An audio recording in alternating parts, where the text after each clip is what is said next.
once again in a new season of our Open Innovation Program, Smart City Hub.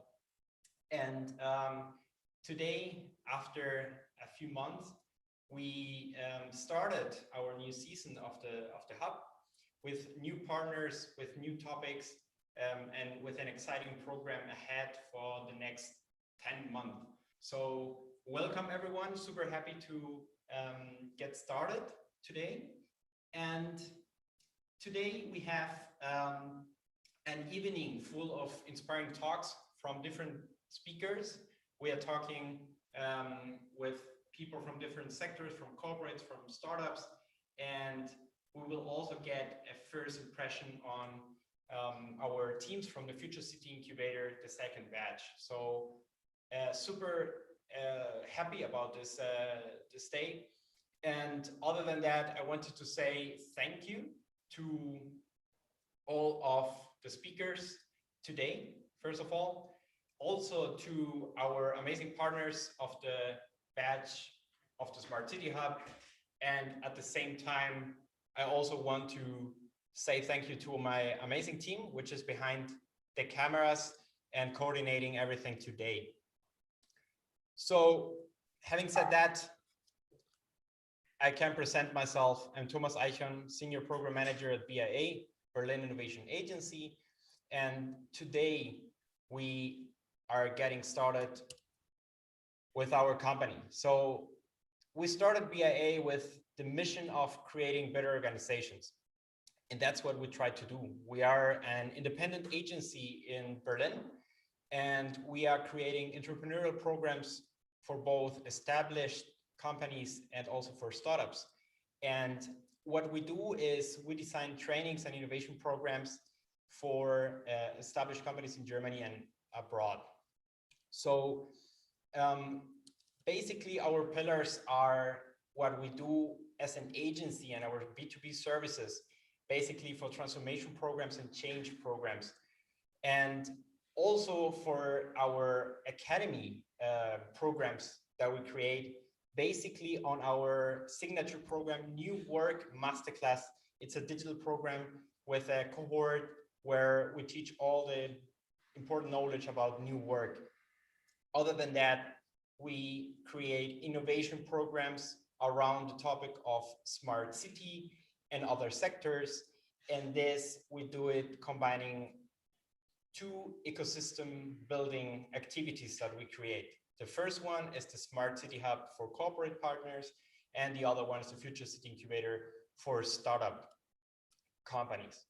So what is it about?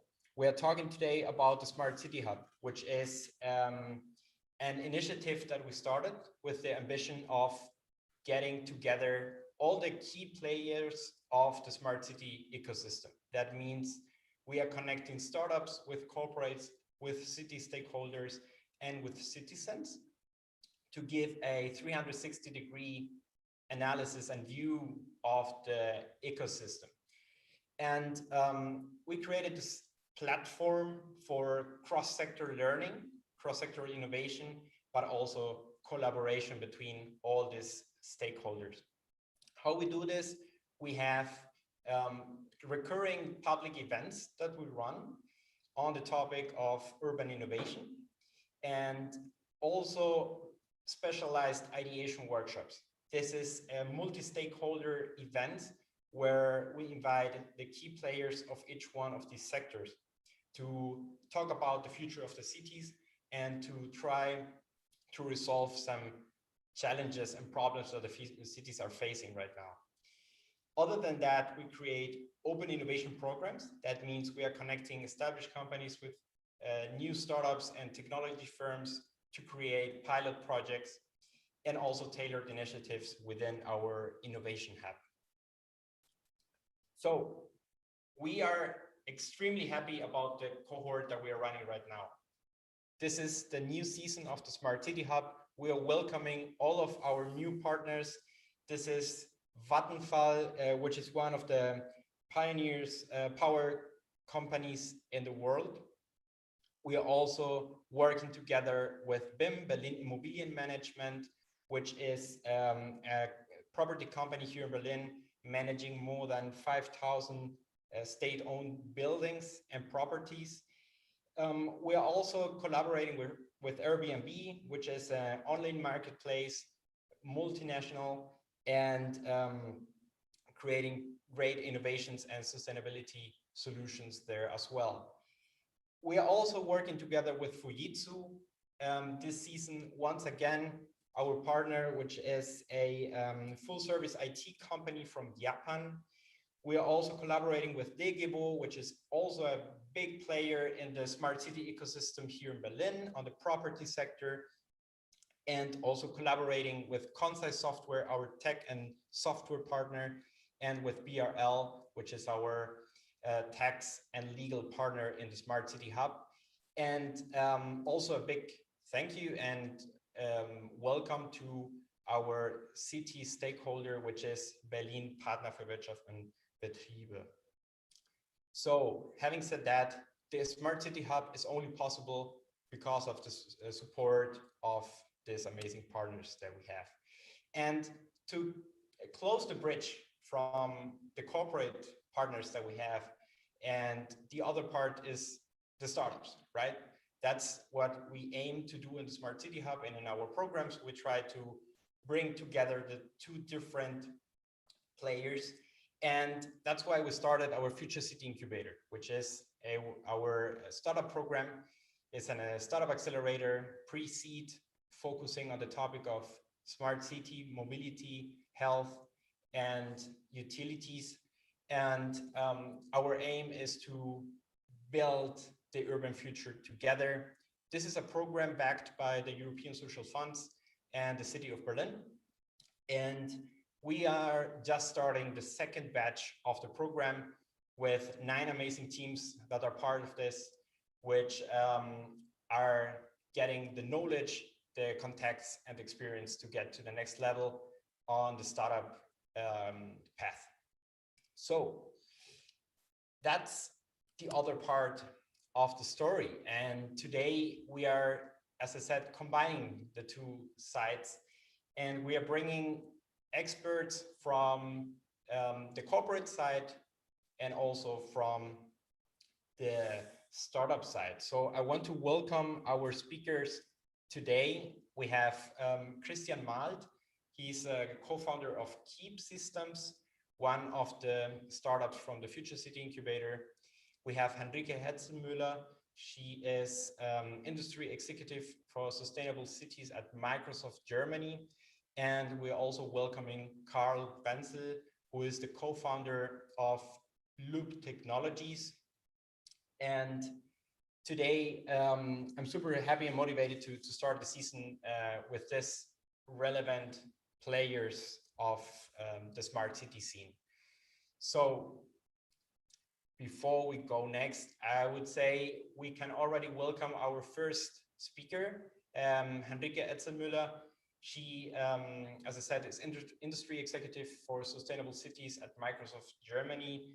And she, we want to welcome her today.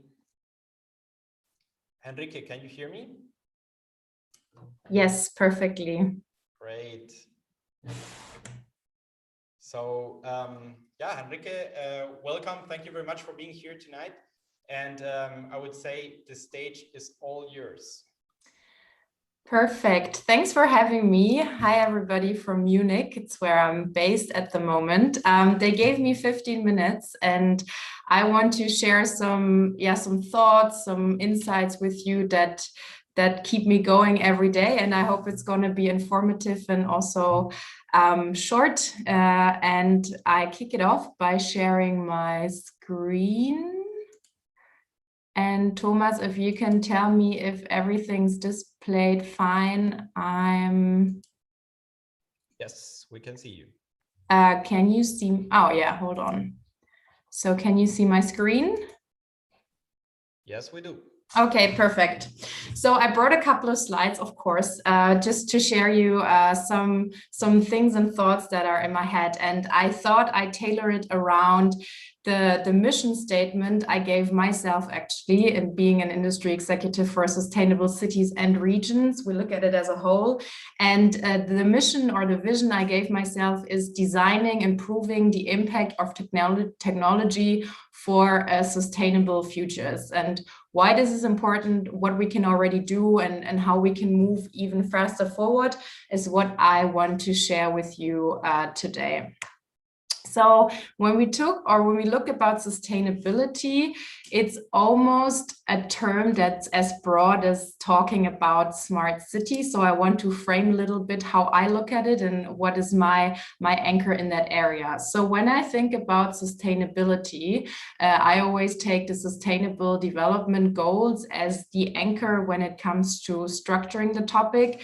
That's important for me because my main customer group is the public sector, so especially cities and state-owned entities. And if you look at their strategy papers, the Sustainable Development Goals coming from the United Nations are very often how they also organize themselves and their initiatives. So it makes a lot of sense having a look at them, knowing them, and also know how to use and incorporate them. If you look at the 17 Sustainable Development Goals, it becomes quite clear that they have a different focus. So there are some that are very economically targeted, some that are very social, and some that are very ecological. Germany declares to become a leader when it comes to climate goals and climate change. They claim that they want technology to play a part.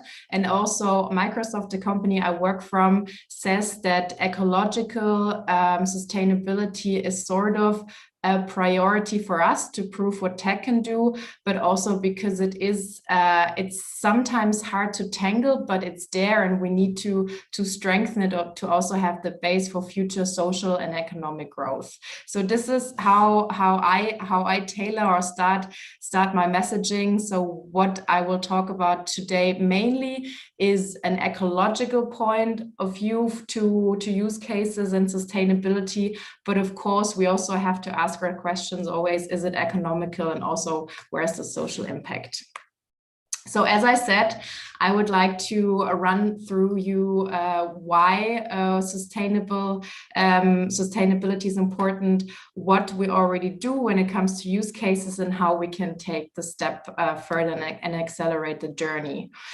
When we kick it off with the why, I want to quote Microsoft's president, Brad Smith, who made a pretty big announcement last year in January on Microsoft's commitment to sustainability.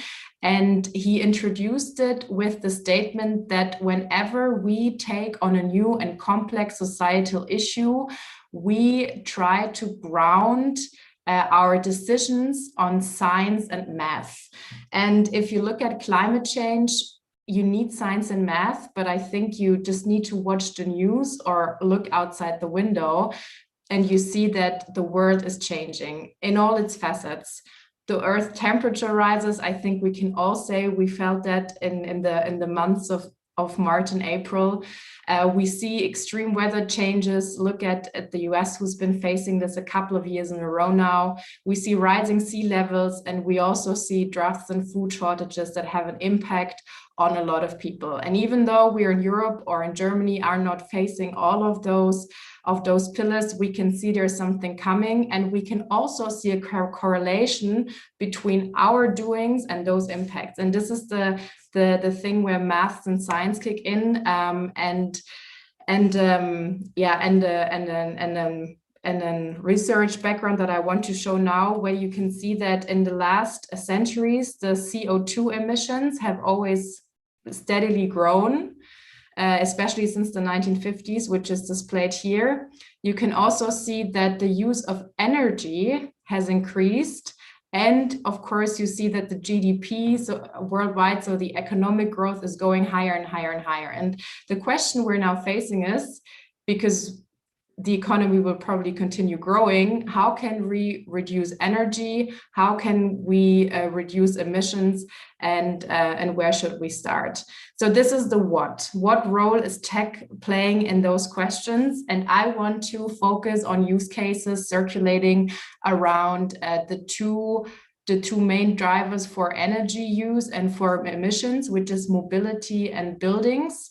Having said that, because I saw on the cohort also a couple of nice words within Microsoft's sustainability commitment, or in general sustainability, also the topics of water and waste play a major role. And of course, this is also a super interesting field for use cases and all that. But for this presentation and now, it's a focus on building and mobility. But of course, this is not the end of the cases and not the end of the overall picture. There's more, and there needs to be done more. So when it comes to buildings, you might know that buildings make up, or commercial buildings make up about 40% of the energy use worldwide. And this is not only a factor that is important for sustainability or for the environment, but it's also something that is quite costly. So this is an example where I want to show you how Microsoft is starting working on topics as a company itself, because we are economic orientated, and if things cost money, we try to make them more efficient. So what we did is, or my favorite example is really sharing how we built a CO2 neutral campus in our headquarters in the area of Seattle. It's called Puget Sound region, and the director of facilities and energy made quite a bold statement. He said, give me a little data and I will tell you little, give me a lot of data and I will save the world. So what does it mean? Our campus consists out of 125 buildings that are now having 30,000 sensors that are sending 500 million data transactions every 24 hours. And with this amount of data, which is very highly, if you look at tech, it's a lot of IoT, it's a lot of data and analytics. With this amount of data, the facility and energy team really tries to optimize how we operate our buildings, and at the end of the day, how we get cost savings and also energy sustainability goals in terms of building efficiency. This was a very important step for us, I think, being again triggered by an economic initiative, understanding that we can do good, and also understanding what it means in terms of tech. If you really want to make a building efficient, who do you have to work with, and what standards do you have to consider to build solutions that others can also use. So that's on the building side. Now, it's not only a question of making ourselves more productive and efficient, it's our main goal to make customers and partners, all of you, more efficient or meet their goals. And this is where the mobility use cases come in. So if you look at mobility and how mobility has an impact on emissions, I like to look at it from two ways. So the one is how we can influence the traffic flow, and the other one is how we can influence the actual mobility behavior in Germany of almost 80 million people. So let's start with looking at how we can look at, or how we can analyze the mobility or the traffic flow. Now, I know the screen's black, it will kick off again. If you look at what produces a lot of emissions, it's very much urban mobility. So it's cities driving, it's cars driving through the cities, getting stuck, And what the use case I brought for you here is a startup from Tel Aviv, who used video sequences, in this case from the city of New York, to understand where are challenges that make cars move, but not only in terms of where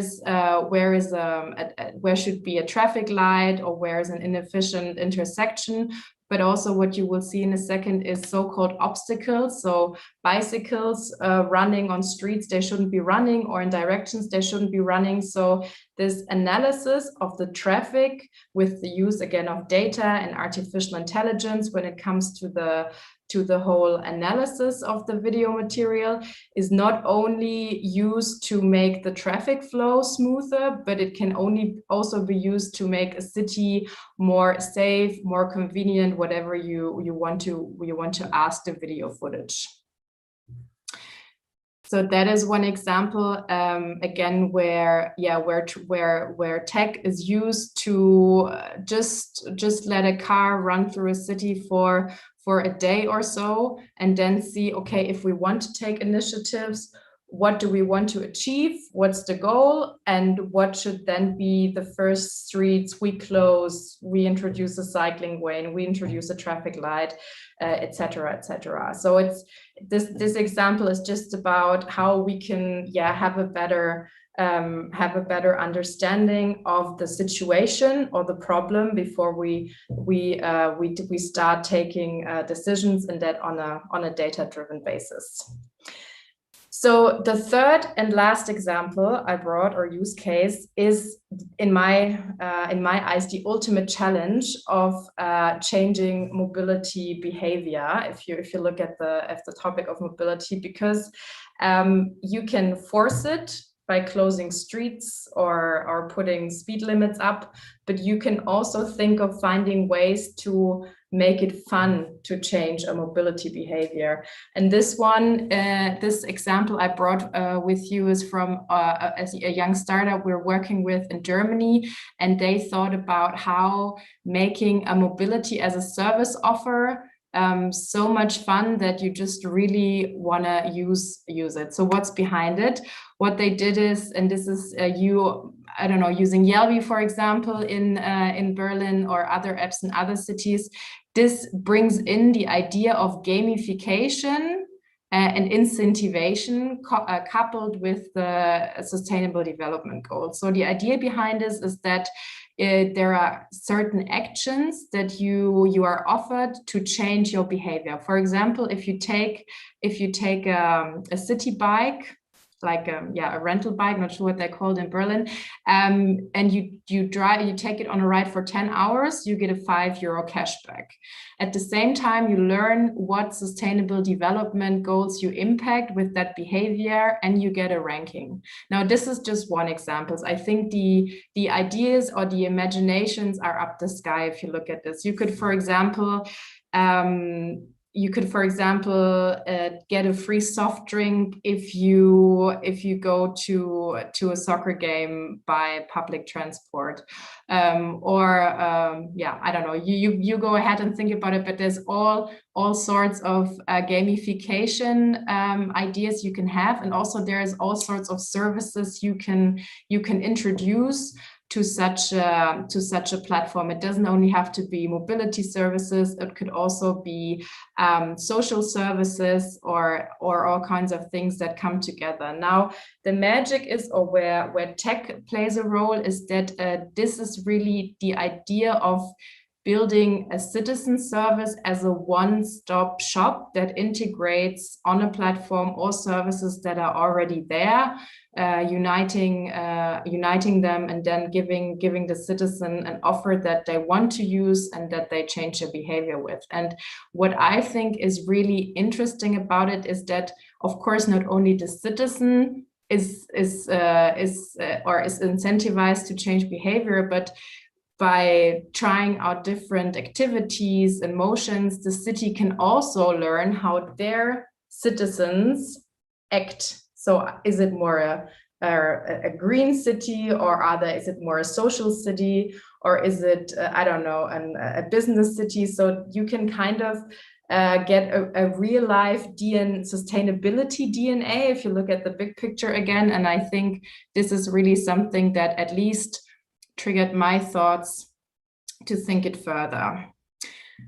So to recap the what's, if you remember, the first one was about smart buildings using IoT and data to save energy. The second one was about optimizing traffic flow or data-driven decisions with, again, data and AI. And the last one was then really an example of how tech is just a glue of bringing different offerings and different platforms together, but turning it into a nicer solution for the user to really change behavior and at the end of the day make an impact. Now, last but not least, after we've run through the why and the what, I want to share with you what I think at the moment, or what's really on my mind when it comes to the how. And a disclaimer here, this is not tech at all. So it's just really something that came to my mind when I thought about the presentation. And the first one is a statement that you might know, which says, culture eats a strategy for breakfast. And for me, culture is also about teams, about how teams are put together and who works with whom on what projects. And when I look at smart and sustainable cities initiatives, I still see that the teams are set up in silos. We have the urban planners, we have the mobility experts, we have the, I don't know, we have others, and it's still missing a little the new setup of teams, the new way of organizing groups to think a challenge or a solution from all different angles. And this also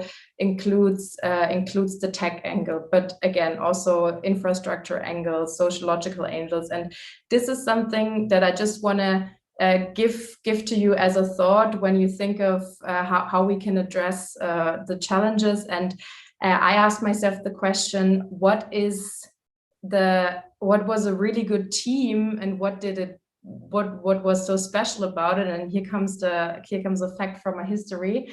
I played basketball for quite a long time, and I just recently watched a Netflix documentary you might know, and this is The Last Dance, with the Chicago Bulls winning in 1998 the sixth trophy of the NBA. And I just wanted to give this to you as a thought of thinking of they as a team, everybody has their own strengths. It's a quite diverse team. One is a defense player, one is an offense player, one is the strategic team player. And I really think that each and every one of us has those team in their private environment or in their sports environment. And I think we should just get a little more inspired and take diversity, that's a nice one. Take diversity into also the topic of smart and sustainable cities, and try to incorporate as many angles and disciplines and backgrounds to the projects when we have the problem, when we have the opportunity to challenge problems and to go ahead. So with this not so city-like picture, I say thank you for listening, and I hand it over back to you, Thomas. Amazing. Thank you very much, Henrike, for the insightful presentation and for sharing your thoughts today with us. Just a short reminder for the people that are on our YouTube channel right now. You can write your questions for our speakers just there in the chat in the lower part, and we will ask then. So before we receive any question, I would start maybe with one for you, Henrike. You have been in the scene for a long time, and now before more with focus on public sector, and now with also sustainability. What do you think is like the status, or how are we coming with those kind of projects and topics in Germany in general? Do you think in the last few years there have been a development on this, on a better way of creating projects with more towards a sustainable view, or you think we are kind of stuck in this sector on the topic of sustainability? So from my perspective, it's either you call it child sustainability or smart city. It's I think that's you could have a whole workshop on defining what everybody talks about. But there has been a push, especially through funding, so that cities and municipalities started to work on this buzzing topic. I see a challenge that we are in Germany have a tendency to write concept papers for quite a while until we start proof of concepts or actually implementations of it. So that's one point where I would like to see a little more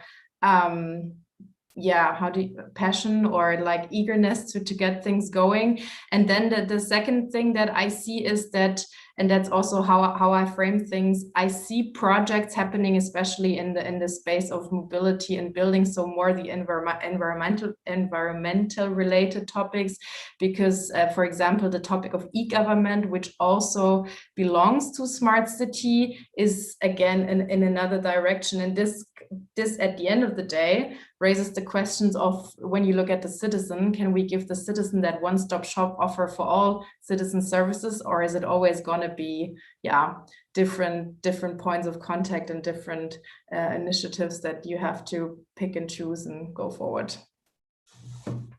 Yeah, definitely. We have one question from the audience that comes from Phil Warnat, and he says, is there a name behind that mobility behavior platform, or is it just a prototype so far? So the name of that platform is called Bundle. So it's quite a nice name. They call it Let's Bundle because they want to bundle all citizen services that exist. And the first users is the city of Nuremberg, but the gamification part is just going to kick in. So that is I think not part of the first phase, but then the second one. And one interesting aspect that I didn't mention, the ones who also look quite interested into that direction is also local retailers. That's a big movement we see coming. How can you activate local retail again? How can you bring people back to the cities after COVID? And that's also with the gamification aspect, I think, a nice bundle opportunity for cities and regions. So it's Bundle, the name. Great. Thank you very much, Henrike. We will continue with the next speaker, and if any further question pops up, then I will let you know. Thank you very much. Great. We come to the second part of the Smart City Hub Meetup today. And as you probably saw, we started the Future City Incubator and also the new season of the Smart City Hub. And from now on, for the next couple of months in our events, we will do a series of presentations with our innovators. So it's called New Innovator Series. And in there, we will promote and get together with our teams from the incubator and also the teams from the hub. So I'm happy to welcome on stage Kristjan Maalt. He is the co-founder of Keep, which is one of our teams. They are addressing the topic of GDPR, and they are developing a tool for consent management for SMEs, so that the companies can get this information much easier. Kristjan? Yes. I can see you, but I can't hear you. There you are. Amazing. Welcome on stage. We're happy to having you here. Kristjan lived in Denmark.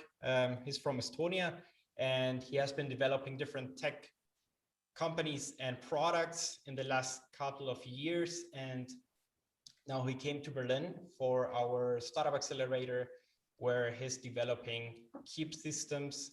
And I would say, Kristjan, the stage is all yours. Very good. Thank you, Thomas. It's great to be here. I'm just going to share my screen.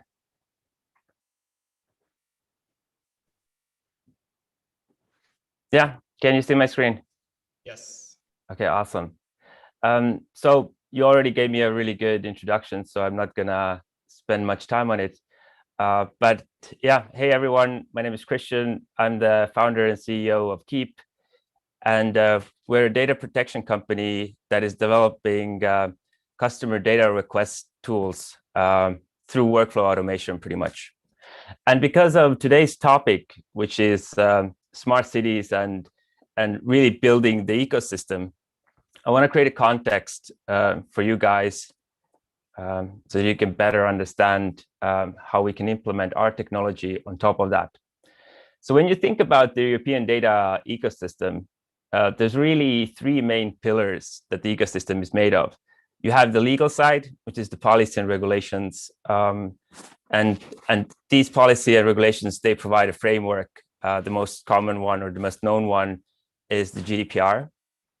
There's also the pillar for business, which focuses on business accountability and wants to implement fair and trustworthy data practices. And the third pillar is really aligned with their European values, which is to create greater citizen participation. And the goal of the ecosystem itself is to build practical and accessible business applications. And now, when we think about the implications of these policies and regulations, then one of the things that happens in companies is that because of the GDPR, they have new activities. And most of those new activities, because the GDPR itself is quite new as well, are done manually. And one of the activities in companies is customer data request. And what you see on the screen now is the current standard how customer data requests are made. And for the company, that workflow looks something like this, where they receive a personal data request. There's an identification process, and that is mainly done through sending emails back and forth. When identity is confirmed, the task is forwarded to the right developer who's going to collect that data in the backend. Then they send the data back, or the link with the data back to the customer, the support person, or directly to the user, who then can download that data as a JSON file, which is the industry standard. And now when the user wants to change something or sees that some of the data they have is incorrect, then they have to start a new email flow pretty much. And that workflow process is the same for the customer. When you first do your first personal data request, you have done some research, and then there's the identification process. When that is confirmed, there's the waiting period. The average process actually takes more than 30 days. We know that half of the companies in Europe are unable to fulfill those data requests in 30 days. And now when the customer gets the data, wants to do changes or ask for changes or ask for the deletion of data, then the same email process is triggered. And that whole process is super complicated and it's slow. And now we think that we can improve that. And one of the things, like this is the workflow that we see that we can improve. And what it really means is that instead of doing manually those requests, our software can automate that.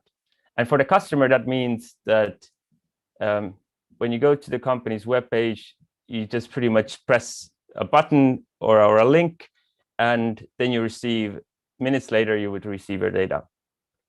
And for the business, it's the same. So all those mundane and time-consuming tasks are eliminated. And now when we're talking about the workflow automation itself, what does that mean, right? What is the product that comes with the service? And now for the customer, this means that when the customer is doing the data request, our software generates a personal data page for them, which includes context about the company's data protection practices, summary for the privacy policy, the data itself that they can interact with. They can download the data through that website, and they can also contact the right person within the organization if they want to do some of the changes. And for the business, our software comes with a dashboard for the business where the organization can really collect all the privacy-related content in one place. They can get insights about requests and the status about the requests, and a place to collect all those third-party providers that the companies are using. For example, when the user who's done the personal data request wants to delete some of the data, then the business, the companies using Keep can forward that request to some of the third parties and see the process, the status if the data is being deleted.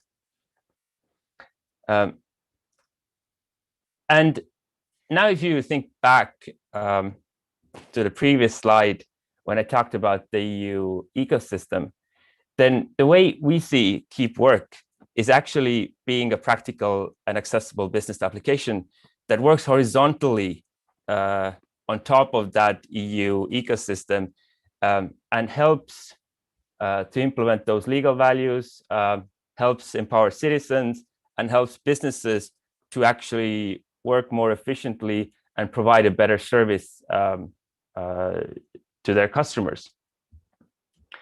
And as a closing thought, I just want to highlight that everyone benefits more if they're part of an ecosystem rather than being alone. And I think us as Keep, as a company who's really focused on improving data protection practices, we think that by implementing our products, we can strengthen that ecosystem, and therefore everybody within that ecosystem can benefit as well. And yeah, so I think I want to say that everyone who is interested to learn more about what we do, please reach out. And also, if you think that Keep could be a very good software or technology to be implemented in your own company, just, you have my email here on the slide. Thank you. Back to you, Thomas. Amazing. Thank you very much, Kristjan, for your presentation and for the insights. We are waiting reminder for the audience in YouTube. You can write your questions for our speaker on the chat, and then we will ask them your personal questions. All right, then I would say we can go for the next speaker. And if one question is popping up, Kristjan, I will come back to you later. Thank you very much. Awesome, thank you. Great. I already see our next speakers. There are two, actually. They are the co-founders of other of the startups in the incubator. This is called Loop. And Loop is an all-in-one tool to make hybrid work possible between the office and all the other spaces in between. So I want to welcome on stage Carl Brenssell and Jack Lancaster. They are the co-founders of the startup Loop, and both have experience in growth and strategy in big startups in Berlin, basically. So happy to have you here today, almost tonight, I would say. And yeah, the stage is all yours. Perfect. Thanks, Thomas, for that nice introduction. We can't see anyone, but nice to see you all, and thanks for having us. I'll just share my screen, and then we'll get going in a second. Cool. Can you see the screen now? Yes.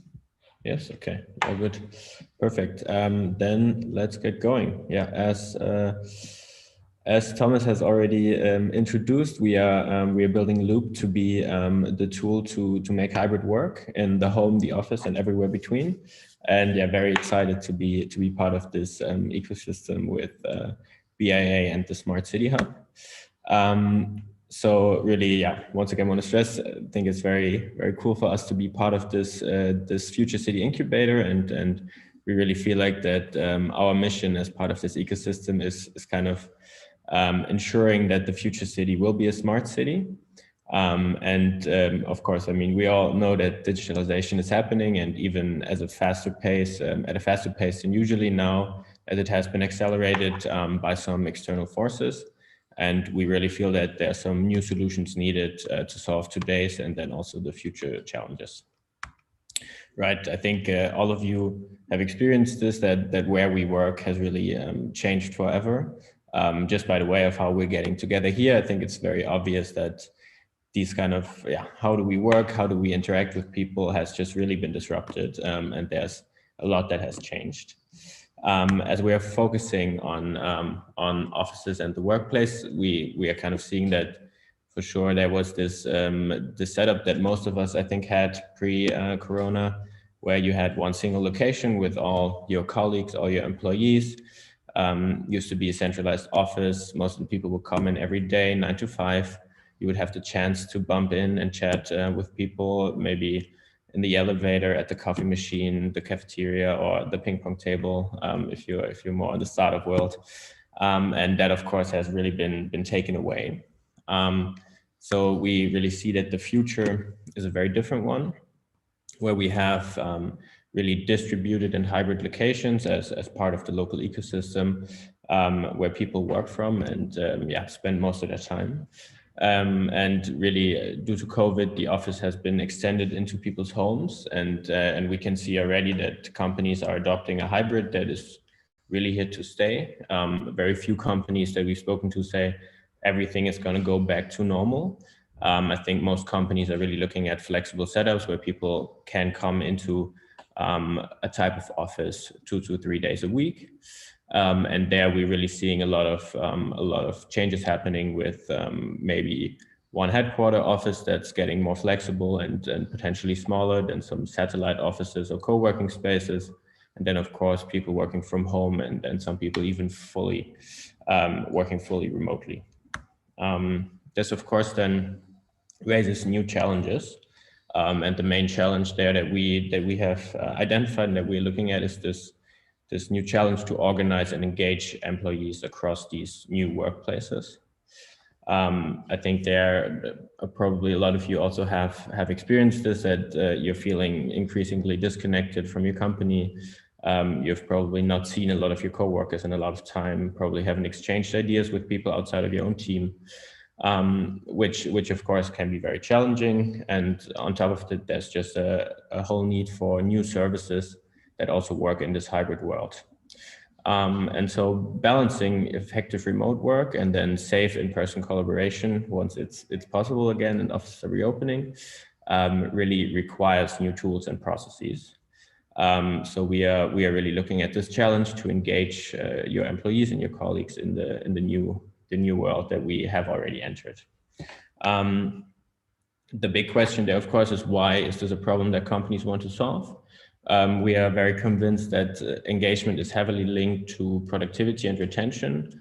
So we also, from the research we've done, we're really certain that companies want to run their workplaces, that being the office plus everything around it, in really flexible, sustainable, and engaging ways. And that is to attract and retain the best talent in the long run. Exactly. So what is the current state that we are looking at right now? So companies are using many different tools and processes and providers to kind of cope with engaging their employees. This was already a thing before the pandemic. Of course, now it's been exacerbated by having these additional layers added. In terms of the suppliers, I think there we were able to see that usually companies would move towards larger suppliers with more undifferentiated offerings, just because the operational overhead would be lower by aggregating different services into a larger provider. So there the challenge is really finding these local and high quality service providers that can actually cater to the needs of a more flexible and sustainable workplace are very hard to find and manage. Then on the productivity and HR side, companies are using a lot of tools, which a lot of them work very well, but we feel like that they also really need to sit where the action is happening and need to be connected to your workplace engagement. And then lastly, on the office as a service side, there are also some providers that already exist, but they mainly cater to the office in the traditional sense. And the hybrid workplace is just so much broader than that. So we really could see that workplace management is traditionally more focused on daily operations rather than really initiatives to build community and drive employee engagement in a sustainable manner.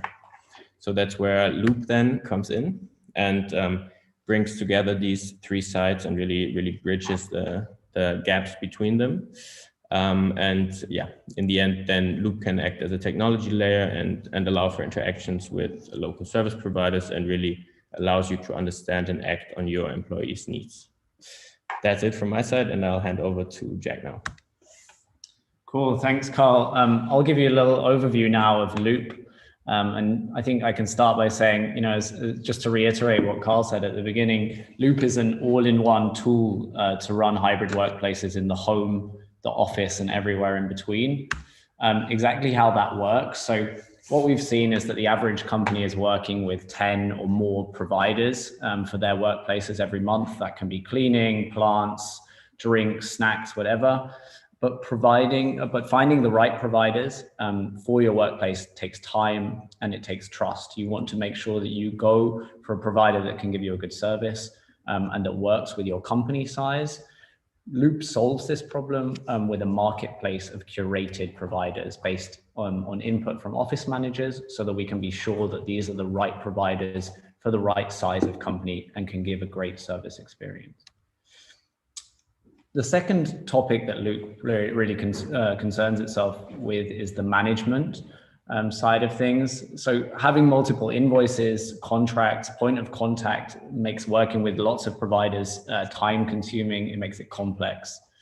This leads companies typically to favor larger platforms like Amazon for Business, where they get typically an undifferentiated product offering, but are able to combine everything into a single invoice and a single point of contact. The problem is that companies don't really want this. What they want is actually to go local, and Loop helps with this. Loop allows companies to manage providers in a single place, giving an overview of orders, contracts, invoices, and contact information to make it easy to work with local service providers. So you get the experience of a single invoice, but in combination with the local service quality there. The third thing to talk about is really that running workplaces can be complicated and complex. It was difficult before when it was all in one location, but now it's become even more complex as it's become dispersed, as Carl showed earlier. There are many recurring tasks and workflows that can be automated to make it easier for office managers. And Loop does this by combining productivity features and smart workflows to save time. This means then that the focus of the office manager can actually switch into topics that drive engagement, like team events, recognition initiatives, looking out for the mental health of the employees in the company. And the fourth topic that Loop really tackles is around workplace organization. Again, this is something that has become so much more complex as the office is split into many different workplaces. And what we've seen in the last 12 months is that home office has actually brought a lot of benefits, but collaboration, going back into the office is still really the best option that people face. Companies, though, are really facing the question at the moment of how best to do this in a safe way.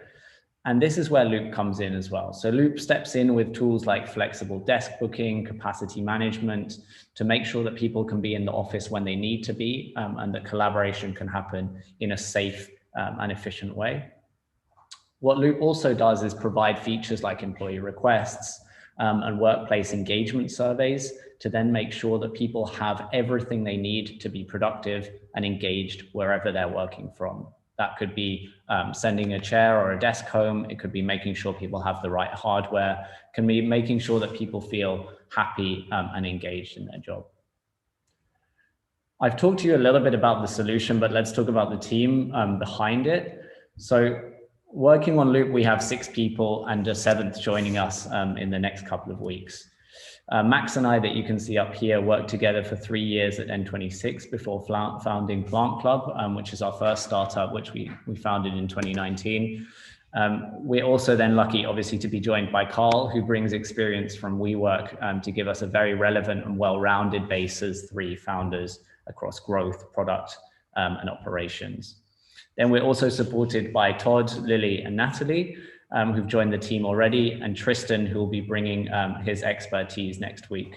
And this gives us then a strong sort of mix across our backgrounds, and then in combination with design, community, and marketing as well.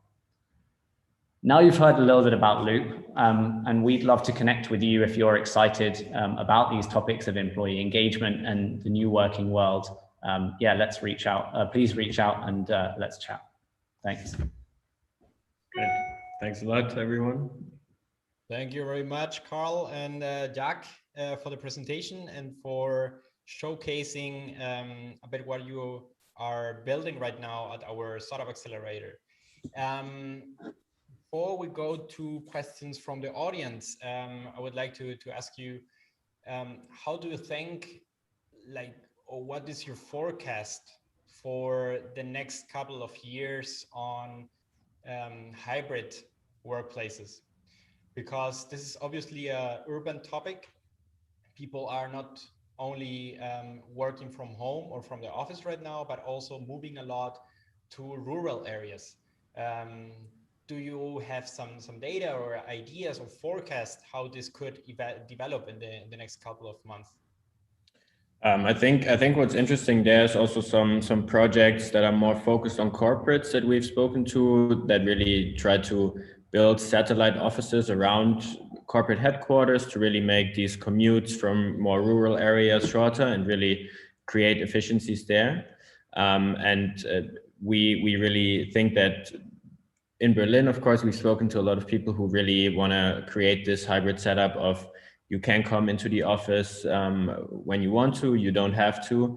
But I think that there's a lot going to be happening of probably companies moving to smaller offices in more locations, also across co-working spaces and satellite offices, rather than just having one very large headquarter where everyone has to check in the morning, but rather going to a setup that really saves space, which is of course super important in our cities with limited space. And then of course also saving the time of the employees that maybe don't have to commute every day.